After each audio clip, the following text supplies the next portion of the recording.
Assalamualaikum warahmatullahi wabarakatuh. Waalaikumsalam warahmatullahi wabarakatuh. Baik, di sini kami dari kelompok 5 akan sedikit mempresentasikan hasil diskusi tentang memori interface. Untuk kelompok 5 sendiri terdiri atas Utami Pinkan Anggraini, Muammar Ilham Zaini, Alfi Manar Huda, dan Naufal Taufikul Hakim. Baik, di sini kami akan mempresentasikan tentang memori interface yang akan disampaikan oleh teman-teman saya. Untuk Utami Pinkan Anggraini dipersilakan untuk menjelaskan tentang memori interface ini.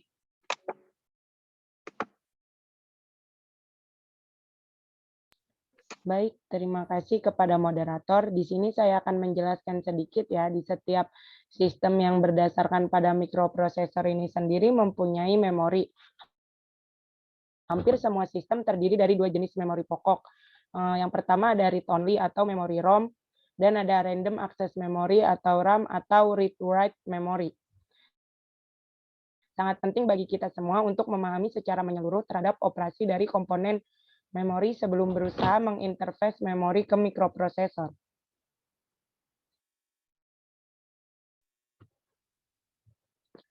Di dalam memori ini ada yang namanya hubungan memori, yang mana hubungan tentang semua perlengkapan memori yang bersifat umum adalah alamat input atau output data dan input beberapa pemilihan jenis input dan minimal satu input kontrol yang digunakan untuk membaca dan menulis data.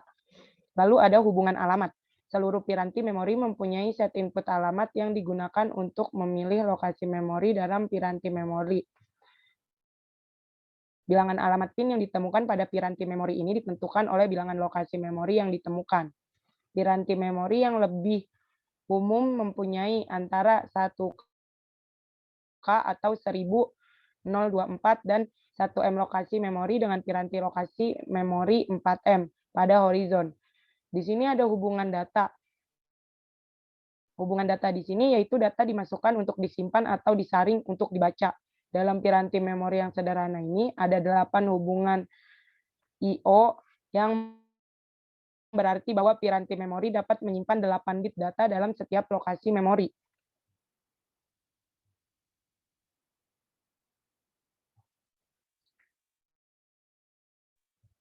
Selanjutnya ada ROM memory, read-only memory. Secara permanen akan menyimpan program dan data yang residen pada sistem dan tidak berubah ketika catu daya diputuskan. ROM ada dalam beberapa bentuk. ROM ini dibeli dalam kuantitas massa dari pembuatan dan deprogram selama pembuatan di pabrik. ROM mempunyai bentuk fisik yang sama dengan RAM, yaitu berupa chip. Keberadaan ROM ini sangat penting mengingat perannya yang vital untuk menjalankan sistem pada komputer, terutama ini untuk booting. Umumnya data yang ada di dalam ROM ini tidak dapat diganti-ganti lagi karena memuat kode-kode informasi yang memuat komputer dapat berkomunikasi. Baik, saya kembalikan lagi kepada moderator.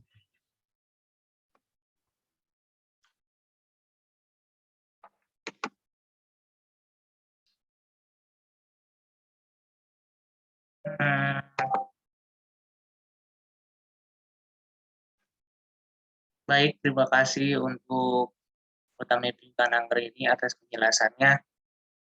Selanjutnya akan dijelaskan oleh teman saya yaitu Alfi Manar Huda.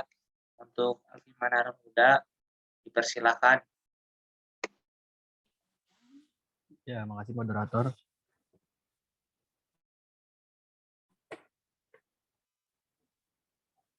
RAM memory. RAM atau Random Access Memory merupakan hardware dapat di dalam perangkat gadget seperti komputer, laptop, dan smartphone. RAM ini berfungsi sebagai tempat penyimpanan data sementara dan hanya bekerja saat perangkat tersebut hidup dan beroperasi. Hal ini dimaksud bahwa saat perangkat elektronik yang dijalankan oleh satu aplikasi, program akan menggunakan RAM untuk menempatkan data sementara. Kapasitas RAM di dalam suatu perangkat sangat berpengaruh pada tingkat kecepatan proses data di perangkat tersebut, sehingga kegiatan yang dilakukan pada perangkat seperti proses penyimpanan data, membuka data, dan menjalankan program akan semakin cepat sesuai besarnya RAM komputer tersebut.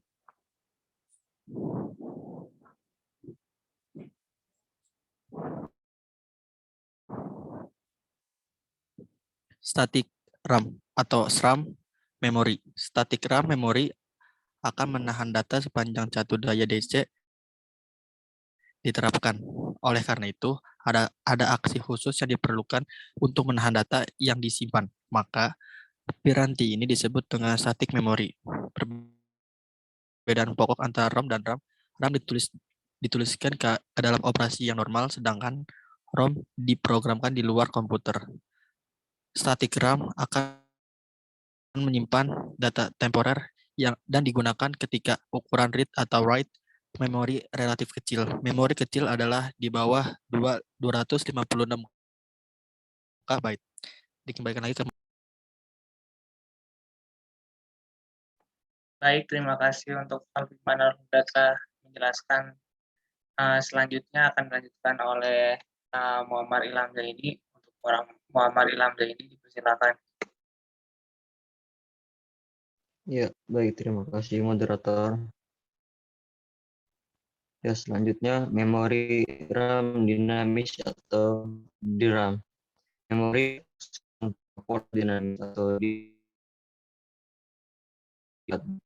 macam random access memori yang menyimpan data yang terpisah dalam kapasitor dalam satu sirkuit terpadu.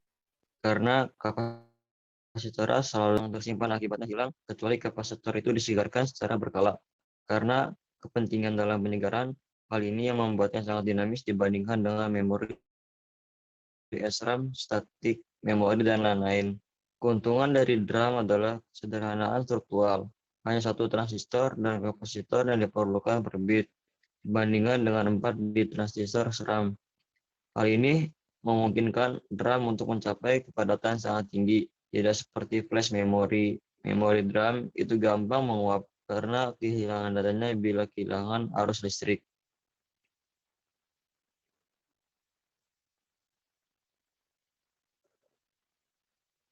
Hubungan pin memori.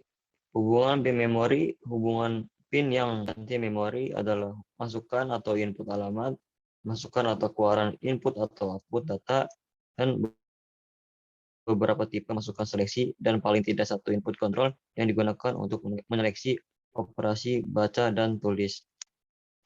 Selanjutnya saya kembalikan lagi ke moderator. Baik, terima kasih untuk teman-teman semua yang telah menjelaskan tadi ya tentang memori interface ini. Oke, sedikit saya simpulkan tentang memori interface ini, yang dimana setiap sistem yang berdasarkan pada mikroprosesor mempunyai memori. Hampir semua sistem terdiri dari dua jenis memori pokok, read-only, memori ROM, dan random access memory atau RAM, atau read-write memory. Mungkin itu yang bisa sedikit saya simpulkan ya. Untuk teman-teman semua, apakah ada yang ingin bertanya atau menambahkan tentang hasil dari diskusi presentasi ini? Boleh ditanyakan.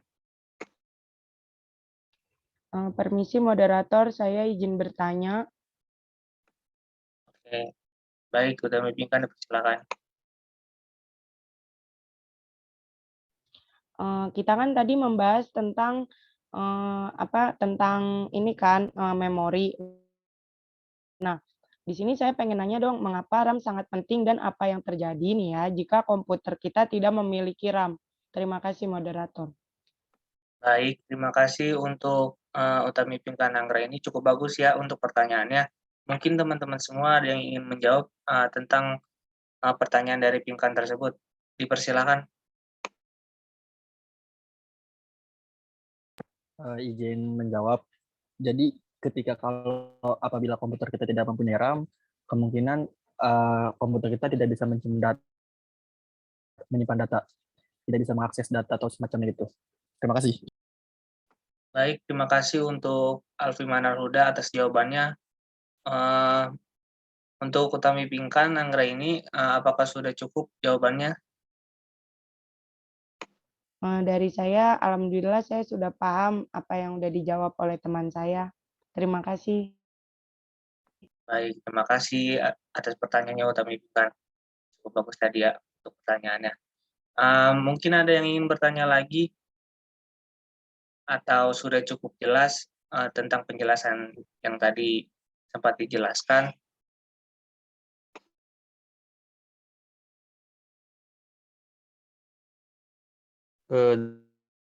Dari saya sih cukup, moderator. Dari saya juga cukup, moderator. Oke, baik ya Iya. untuk teman-teman semua. Eh, Terima kasih untuk eh, diskusi kali ini ya, udah menyempatkan hadir. Semoga diskusi kali ini bermanfaat untuk kita semua. Kurang lebihnya mohon maaf. Wassalamualaikum warahmatullahi wabarakatuh. Waalaikumsalam warahmatullahi wabarakatuh. Ya baik, terima kasih semuanya.